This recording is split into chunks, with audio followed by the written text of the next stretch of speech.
O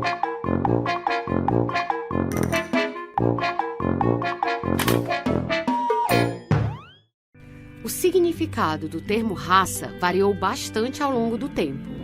Ele começou a ser usado no período medieval como sinônimo de casta, sendo aplicado à cultura de plantas e à criação de animais.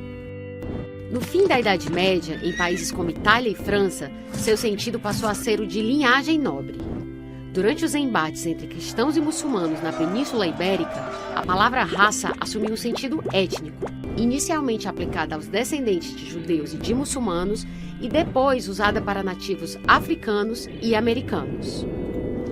No século XIX, ainda prevalecia a ideia de uma suposta superioridade da raça branca em relação a outras origens raciais. E, por isso, algumas correntes pseudocientíficas passaram a catalogar seres humanos em diferentes subespécies.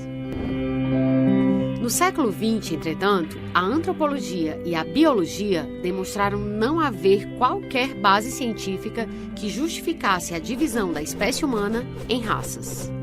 Porém, como explica o filósofo brasileiro Silvio Almeida, a noção de raça ainda é um fator político importante, utilizado para naturalizar desigualdades e legitimar a segregação e o genocídio de grupos considerados minoritários. Ou seja, apesar de ser biologicamente infundada, a raça é socialmente construída, e ela constitui a base do racismo. Mas o que é racismo? O racismo é uma forma de discriminação que atribui um conjunto de estereótipos a grupos étnicos específicos, com base na crença de que essas características são herdadas geneticamente. Esses grupos são considerados inferiores ou diferentes do padrão de um grupo socialmente privilegiado, justificando assim a discriminação ou a segregação.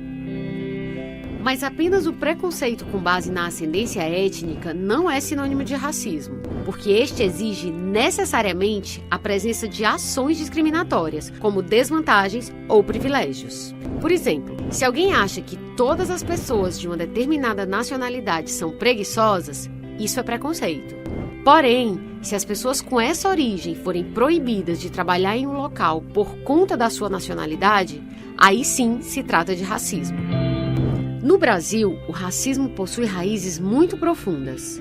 Se no período colonial as populações preta e indígena foram vítimas de genocídio, escravidão e inúmeras violações de direitos, atualmente elas ainda sofrem com a exclusão social, econômica e política.